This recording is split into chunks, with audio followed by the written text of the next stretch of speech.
오늘의 성경의 주인공은 느헤미야라 하는 사람입니다.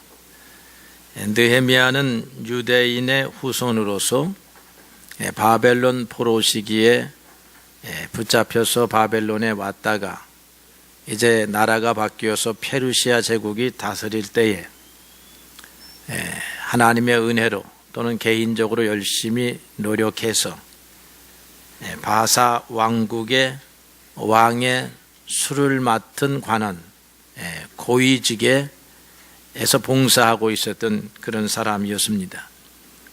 우리 느헤미야가 이제 예루살렘에 오게 되니까 예루살렘 백성의 대적자들인 사람들이 느헤미야를 향해서 말하기를 이스라엘 자손을 흥왕케 형통케 하려는 사람이 왔다, 이렇게 생각을 했습니다.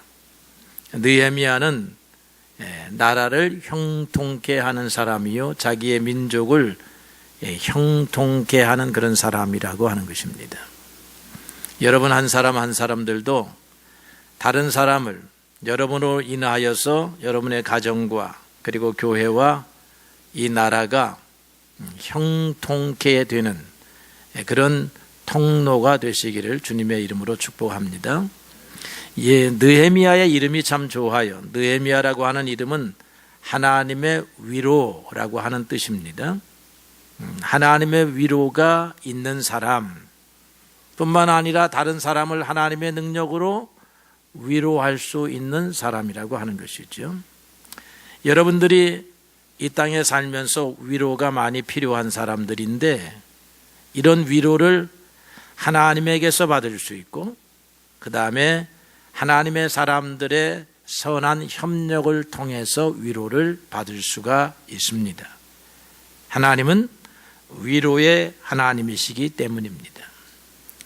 고린도후서 1장 3절로 4절에 보게 되면 사도 바울이 말하기를 하나님은 위로의 하나님이시며 우리의 모든 환난에서 우리를 위로하시는 하나님이시라, 그렇게 증거했습니다. 여러분 세상에 살면서 이런 이유 저런 이유로 마음의 슬픔과 탄식이 있는 줄로 압니다. 그러나 하나님께서 홍해를 가르시듯이 여러분의 마음속에 있는 그 무거운 구름, 근심의 구름들을 다 갈라내시고 치료하시리라, 그렇게 믿습니다. 오늘 느헤미야는 바벨론에서 성공한 사람으로 살아가고 있는데 예루살렘에서 형제들, 사환들이 왔다는 것입니다. 그들은 느헤미야를 만나자마자 예루살렘 성이 불에 탔습니다. 예루살렘 성의 성벽이 이민족들의 공격에 의해서 무너졌습니다. 그런데 우리가 이것을 세울 힘도 없고 이민족의 조롱을 어떻게 대적할 방법이 없습니다. 그러므로 당신에게 도움을 청하노니 당신이 이 페르시아 제국의 고위 관료로서 그 힘을 활용하여 우리 민족을 도울 뿐만 아니라 이 민족으로부터 우리를 보호할 뿐만 아니라 이 무너져버린 예루살렘 성벽을 재건할 수 있도록 힘을 써주시기를 바랍니다. 우리의 지도자들이 모여서 수차례 논의한 결과 방법은 페르시아 제국에서 관직에 있는 느헤미야밖에 없다라고 생각을 모아가지고 이렇게 불원천리 먼 길을 찾아왔습니다. 그렇게 보고를 하는 것입니다. 느헤미야는 이 비통한 소식을 듣고 자신의 힘으로 이 문제를 해결할 수 있을까 하고 저울질을 하지 아니했다는 것이에요. 그래서 오늘 우리가 배워야 될 것, 문제를 만나면 내 힘으로 해결할 수 있느냐 없느냐, 내 힘의 저울에 문제를 달지 마시기를 바랍니다. 문제는 내 힘으로 해결할 수 없다라고 생각하는 것이 믿음의 사람들이 살아가는 삶의 방식입니다. 우리는 문제를 만나면, 크고 작은 문제를 만나면 내 힘과 비교를 해요. 내 힘의 저울에 달아요. 내 힘으로 할 수가 있겠구나. 내 힘이 부족하니까 여기에다가 아내의 힘을 보태야 되겠구나. 친구의 힘을 보태야 되겠구나. 친구의 힘 가지고도 안 되니까 여기에 누가 도와줄 만한 백이 있는 사람의 힘을 보태야 되겠구나. 그래야 문제를 해결할 수 있다라고 생각을 한다 이 말이에요. 느헤미야는 그렇게 하지 않았다는 것입니다. 다른 사람들은 느헤미야의 힘이면 능히 그렇게 할 수 있다라고 생각했지만 느헤미야만큼은 그렇게 생각하지 않았어요. 예루살렘에서 온 사신들은 느헤미야가 마음의 결심만 하면 우리의 문제를 풀어줄 수 있을 거라고 생각하고 왔지만 느헤미야는 그래, 내가 해결한다. 자기 힘이 부족하면 자기와 연관이 있는 여러 대신들을 찾아가고 그들에게 청탁을 넣고 왕비가 힘이 있으면 왕비에게, 왕이 힘이 있으면 왕에게 이렇게 달려가지를 않고 그가 한 일은 금식하며 기도했다는 것입니다. 이게 교회에서 배우는 신앙이에요. 이게 교회에서 배우는 지혜입니다. 이게 하나님이 우리에게 원하시는 지혜예요. 기도하라는 것입니다. 금식하며 기도하라는 것입니다. 그러기를 4개월간을 기도합니다. 느헤미야서 1장 1절을 보게 되니까 이스라엘에서 사신이 온 것은 기슬르월에 왔어. 기슬르월. 이거 유대인의 음력이에요. 기슬르월은 오늘날로 환산하면 11월 중순입니다. 11월에서 12월 사이를 말하는 거예요. 그런데 이 문제가 언제 풀어지느냐 하면 니산월에 풀어져요. 2장 1절에 보니까 니산월에 풀어지는, 니산월은 3월 4월이에요. 4개월 동안 누구를 찾아가지 아니하고 골방에 들어가서 다니엘이 하루에 3번 기도한 것처럼, 다윗이 하루에 3번 기도한 것처럼 아침과 점심과 저녁에 하나님 앞에 기도했다는 것입니다. 그 기도하는 시간, 사람을 찾아가고 싶은 마음도 있었겠지만 찾아가지 아니하고 하나님으로부터 응답이 올 때까지 인내하며 기다렸다라고 하는 것이에요. 그의 기도의 처음 내용을 보니까요, 1장을 읽어보면 참으로 의미심장합니다. 그는 회개의 기도를 제일 먼저 해요. 우리 이스라엘 자손이 주님께 범죄한 것들을 자복합니다 라고 1장 6절에 기도하기 시작을 한다 이 말이죠. 그는 회개가 하나님의 은혜를 회복하는 첫걸음임을 알았던 사람이에요. 우리도 알아야 합니다. 회개가 하나님의 은혜가 오는 첫걸음임을 알아야 해요. 우리의 문제가 풀어지는 첫 단추임을 알아야 하는 것입니다. 느헤미야가 기도하기를 우리가 주를 향하여 크게 악을 행하여 주께서 주의 종 모세에게 명령하신 계명과 율례와 규례를 지키지 아니하였나이다. 옛적에 주께서 말씀하시기를 만일 너희가 범죄하면 내가 너희를 흩어버릴 것이요 만일 내게로 돌아와 내 계명을 지키면 다시 너희를 모으리라 하신 것을 기억하옵소서. 우리가 범죄하면 흩으신다는 게 하나님의 말씀입니다. 우리의 삶을 흩어버리신다. 매일같이 불철주야 노력하여 공든탑을 쌓고자 하는 것을 흩어버리시지만 우리가 회개하고 하나님 앞으로 돌아와 하나님의 말씀을 지키고 살면 흩어졌던 것도 다시 모아주시는 이가 하나님이시라고 하는 것인데, 오늘 믿음의 사람들이 또 가슴에 새겨야 할 말씀이 이것이다 이 말이에요. 문제를 사람에게서 해결하지 아니하고 하나님에게서 해결하는 것이 믿음의 사람들이 가야 할 길이라고 하면, 세상을 바라보는 눈, 오늘 우리가 닥친 환난은 눈에 보이는 원수, 나에게 올무와 덫을 놓은 그 원수에게서 온 것이 아니라 한 걸음 더 나아가 하나님께서 우리의 범죄함 때문에 허락하신 것이니 이것을 다시 회복하려고 하면 하나님 앞으로 돌아가야 하는 것이다 라고 하는 것입니다. 그래서 느헤미야는 기도한 것입니다. 그랬더니 오늘 왕과 만납니다. 문제의 실마리가 풀어지기 시작을 했습니다. 인간적으로 보게 되면 왕이 느헤미야의 문제를 풀 수 있는 지상 유일의 해결자입니다. 그러나 왕에겐 느헤미야의 문제, 이스라엘 백성의 문제는 지극히 사소한 문제라. 오늘 아침에 내가 무슨 빵을 먹고 내가 오늘 아침에 무슨 치즈와 무슨 과일을 먹어야 할 것인가 잠시 고민하는 것보다도 더 하찮은 것이 다른 나라의 문제다 이 말이에요. 여러분들도 그렇게 살죠? 여러분의 걱정과 근심은 제3자가 보면 아무것도 아닌데 하늘이 무너지는 것 같은 근심이고, 다른 사람이 걱정과 근심을 여러분들이 볼 때 아무것도 아닌 것 아니에요.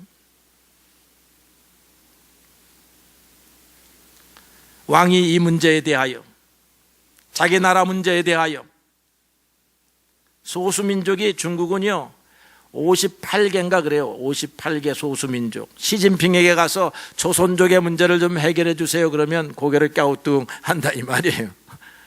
이 나라도 대제국이야. 소수민족이 수없이 많은데 유대민족은 소수민족 가운데 하나이고 또 다른 민족이 다 미워하는 민족이야. 유대인들은 참 희한해. 유대의 민족 생각하면 우리가 미움받는 것도요, 그것도 하나님의 뜻이 있는 것 같아. 그런데 어느 날 왕이 묻는다는 거예요. 먼저 관심을 표명했습니다. 왕이 먼저 관심을 표명한다고 하는 거, 이거 어려운 일이에요. 느헤미야야, 너에게 무슨 일이 있기에 그렇게 얼굴에 안색이 안 좋은 것이냐? 네 얼굴이 병색이 완연한데? 이게 왕의 눈에 보였다 이 말이에요. 신하의 문제가 왕의 눈에 보이기 시작을 한 거다 이 말이죠. 느헤미야는 오늘 2장 2절 하반절에 보니까 깜짝 놀랄 정도로 두려워했습니다. 왜 그러느냐? 느헤미야의 얼굴은 수색이 근심하는 얼굴이 아니었음이 분명해요. 아니 신하가, 그것도 술잔 따르는 신하가 왕 앞에 나아갈 때 얼굴을 찡그리고 이렇게 나아갈 수 있습니까? 없어요. 문 앞에 들어갈 때까지 이렇게 있다가도 얼굴을 피고 아무것도 아닌 것처럼 왕에게 이렇게 가야 돼요. 그래야 왕에게 사랑을 받는 거지. 걱정과 근심은 왕만 갖는 거야. 왕만 표시할 수 있는 거야. 왕 앞에 신하가 자기의 걱정과 근심을 표시하는 법은 없다 이거예요. 자기의 감정을 드러내지 아니했는데도 왕이 느헤미야의 속을 살피고 있는 것처럼 물어보았다라고 하는 것입니다.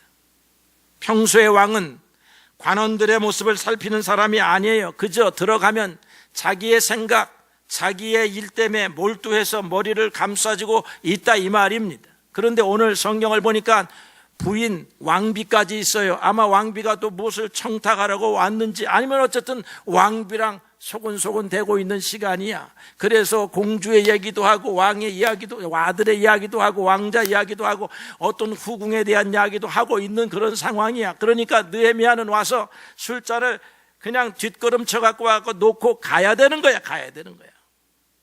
그런데 왕이 느헤미야의 얼굴을 보고 묻더라 이 말입니다. 있을 수 없는 일이, 생각하지도 못했던 일이 벌어지게 되었습니다. 그래서 느헤미야가 하늘의 하나님 앞에 기도하고 또 말을 해.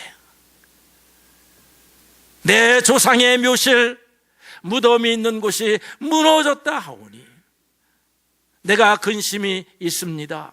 왕이 물어보니까 그렇게 말하는 거예요. 그런데 왕이 그러냐, 걱정이 많겠구나, 이렇게 말하지 않고 내가 너를 어떻게 도왔으면 좋겠느냐, 그렇게 한 걸음 더 나아오는 것입니다.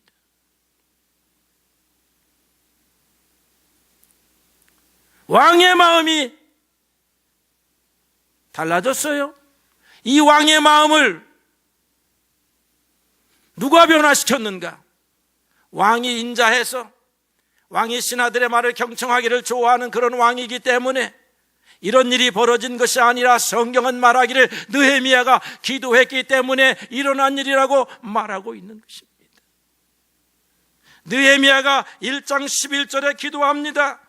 오늘날 종으로 형통하여 이 사람 왕 앞에서 은혜를 입게 하옵소서. 왕이 말 한마디만 해주면 문제가 풀릴 수 있는 말이지만 자기는 말할 수 없습니다. 아니, 하나님이 만져주셔야 가능하다라고 생각을 한 것입니다. 그러니까 얼마나 일이 수월하게 풀립니까? 그래서 우리는 문제를 만나면 어떻게 해야 돼요? 하나님 앞으로 가야 됩니다. 우리가 배워야 될 또 하나의 사실은 무엇이냐면 우리의 문제를 다른 사람이 해결해 준다라고 생각하는 것은 어리석은 일이다라고 하는 것을 기억해야 합니다. 우리에게는 죽고 사는 문제이지만 다른 사람에게는 하찮은 일에 지나지 않은 일이 많습니다. 누구나 나를 비롯해서 예외 없이 누구나 다른 사람의 목 앞에 놓인 칼보다 자신의 손톱 밑에 있는 가시가 더 심각하고 중요한 것입니다. 그래서 예수 믿는 사람들은 자기 손톱의 가시, 그거보다는 다른 사람의 절박함과 위급함을 볼 줄 아는 이 하나님의 눈, 예수님의 눈을 가져야 할 필요가 있지요. 그런데 우리는 세상에서 그런 사람 만나기가 어렵습니다. 그래서 하나님 앞으로 나아가는 거예요. 우리의 문제를 자신의 문제로 여기시는 유일한 분 하나님이십니다. 다른 사람은 우리의 문제를 자신의 문제로 여기지 않습니다. 부모는 좀 그렇게 하죠. 부모, 하나님의 대행자이니까, 지상의 대행자이니까 부모는 자식의 문제를 어떻게 해요? 자기의 문제처럼 여겨서 온갖 희생을 합니다. 자녀들이요, 부모가 그런 마음을 가지고 사는 것을 꼭 기억하시기를 바랍니다.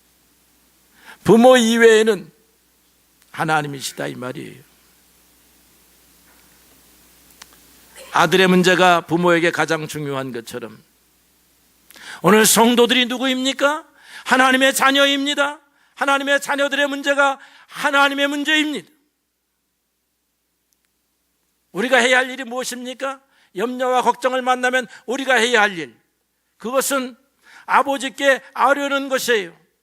기도하는 것입니다. 염려하고 걱정하고 주저앉아 있는 것은 아들이 할 일이 아니에요. 일어서서 아버지에게 가는 것입니다. 그게 기도예요. 성도가 해야 할 일이 무엇입니까? 기도하는 일이에요. 근심은 누가 합니까? 하나님이 하십니다. 근심 걱정을 우리가 하고 있는 것은 하나님의 일을 하려고 하는 거예요. 우리가. 하나님은 우리에게 내 문제를 푸는 것은 내일이다. 내일. 너는 뭐 풀어? 내가 풀을 수 있어. 내가 할 일은 기도야. 근데 왜 걱정하고 있니? 왜 염려하고 있니? 그건 네 일이 아니다. 그거 해봐야 풀어지지 않는다 이 말이에요. 믿음의 사람들이 해야 할 일, 장애물을 만날 때, 난관을 만날 때, 홍해를 만날 때, 여리고성을 만날 때, 골리앗을 만날 때, 사자굴 속에 들어갈 때 여러분이 해야 할 일, 하나님 앞에 기도하는 일이에요.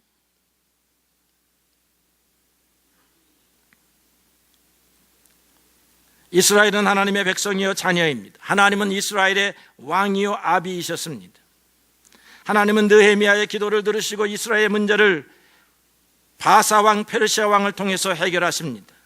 페르시아 왕의 마음을 움직일 수 있는 분은 느헤미야가 아니고 하나님이시라고 하는 거예요. 이스라엘에서 온 사자들은 느헤미야가 왕의 마음을 움직일 수 있는 사람이 아니겠느냐 찾아왔지만 느헤미야는 왕의 마음을 움직일 수 있는 사람은 하나님이시다라고 그렇게 생각하신 거예요. 성도들의 마음도 저는 제가 못 움직인다고 생각해요. 여러분들의 마음을 하나님이 움직여 달라고 제가 늘 기도합니다.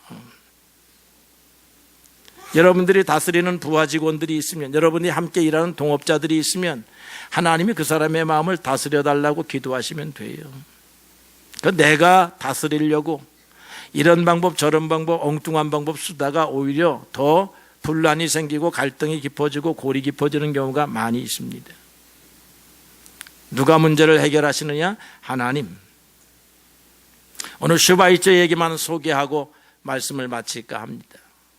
슈바이처가 하나님의 부르심을 듣고 아프리카로 갑니다. 가봉 람바네레라고 하는 마을에 가서 정착을 하면서 원두막 짓고 진료하면서 그렇게 하고 있어요. 그런데 5년이 안 되어가지고 체포를 당합니다. 왜 그러냐면 그때 세계 제1차 세계대전이 발발을 해요. 발발을 하는데 이 가봉 람바네는 프랑스영이고 이 슈바이처는 국적이 독일이에요. 독일. 그러니까 프랑스영에서 독일인이라고 하는 죄목으로 체포가 돼요. 그래서 유럽으로 호송됩니다. 프랑스에 있는 지방에 가서 1년 동안 감옥살이를 해요. 선교사인데 아프리카의 의사인데도 그래 전쟁이 참 그렇게 무서운 거야.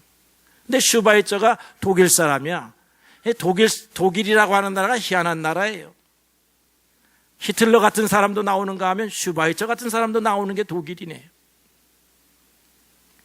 그래가지고 병을 얻었어요. 병을 얻어가지고 이제 다 죽었다 생각해서 석방을 시킵니다. 나가서 죽으라고 석방을 시켜요. 나와 보니까 할 일이 없습니다. 아프리카로 돌아갈 수도 없고 그렇다면 먹고 살 일도 아주 궁색해요. 근데 신학을 공부했잖아.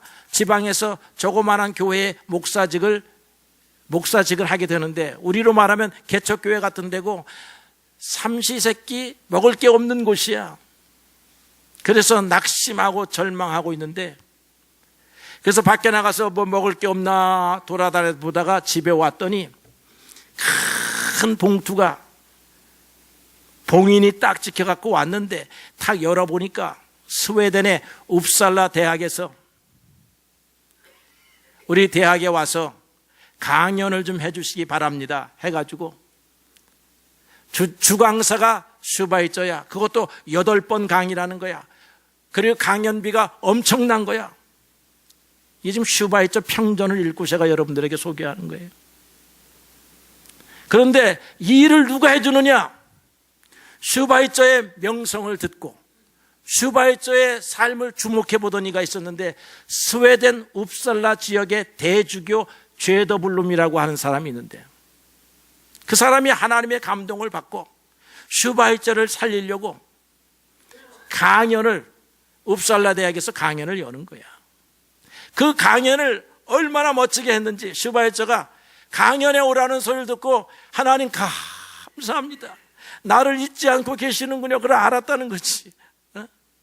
아무도 알아주지 않는데 자기가 모르는 사람이 자기를 알아줘서 강연을 오라고 하니까 그 얼마나 좋은 거예요. 제가 옛날에 막 개척교회를 했을 때 어떤 신학교에 와가지고 시간 강의 한 강의를 주는데 그 한 강의를 하니까 그 당시에 제가 교회에서 받은 월급이 10만 원인데 한 강의 3시간을 하니까 그것도 10만 원을 주더라고요. 그래서 먹고 살았어요. 이야. 강연이라는 게 그런 거예요. 그 후로 영국, 미국, 독일 이런 대학에서 슈바이처의 강연이 막 쇄도에 들어오는 거야. 이걸 다 뒤에서 누가 조정하느냐 하면 죄더블룸이 한다는 거야. 이 죄더블룸이 나중에는 슈바이처의 노벨 평화상까지 추천하는 그룹이 돼요. 그러니까 이 죄더블룸 대주교를 슈바이처가 생각할 때 인생의 은인이야. 그것도 한 번이 아니야. 평생 자기를 지키는 후원자가 되는 거야. 그런 사람을 하나님이 만나게 하신 거지요. 슈바이처도 연약한 인생입니다. 오늘 우리가 보니까 역사의 거인인데 그 거인도 먹을 것이 없어서 무릎을 꿇고 주여 나를 긍휼히 여기소서 기도하던 때가 있었고, 그런 사람을 뒤에서 후원하는 사람이 있었으니 형제도 아니요 친구도 아니요 선생도 아니라 모르는 사람이야.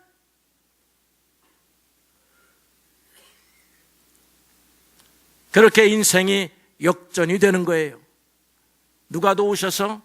죄도 불름이 도운 것이 아니라 하나님이 도우셔서, 하나님이 그 대주교를 통하여, 하나님이 페르시아 왕을 통하여, 느헤미야를 통하여 하나님의 일을 이루셨다는 것입니다. 그래서 믿음의 사람들은 하나님 앞으로 달려가 기도하는 것입니다. 주님 나를 긍휼히 여기소서, 나의 앞길을 살펴주시옵소서. 영어 공부 잘하는 것보다 신앙생활 잘하는 게 중요해요. 그래서 오늘 일터에 나가서 일당 20만 원 받고 나가는 것보다 하나님 앞에 오는 게 더 중요하다 이 말이에요. 하나님은 내 인생의 영원한 후원자이십니다. 매일과 같이 날마다 달마다 연마다 우리를 후원하시는 이가 하나님이십니다. 하나님 우리에게 말씀하십니다. 내 염려를 나에게 맡기라고 하십니다. 내 길을 나에게 맡기라. 그리하면 너희 행사를 이루리라 하셨습니다. 오늘 우리가 느헤미야에게서 배워야 할 것, 하나님이 후원하신다. 하나님의 후원을 받으러 가야 한다. 하나님이 저 상대방의 마음을, 돌 같은 완고한 마음을 다스릴 수 있는 분이시다. 대통령도 기도해야 돼요. 아유, 백성들이 얼마나 요란한지 몰라. 그죠? 우리나라 대통령 노릇하기가 세상에서 제일 어렵다 그래요. 그러니까 대통령이 기도해야 돼. 하나님, 대한민국의 백성들의 마음을 다스려 주시옵소서, 어루만져 주시옵소서, 그래야 된다 이 말이에요. 사랑하는 성도 여러분, 왕의 마음뿐만 아니라 사람의 마음을 어루만지시는 이는 하나님이십니다. 여러분의 삶에 하나님의 놀라우신 은총과 후원이 있기를 주의 이름으로 축복합니다.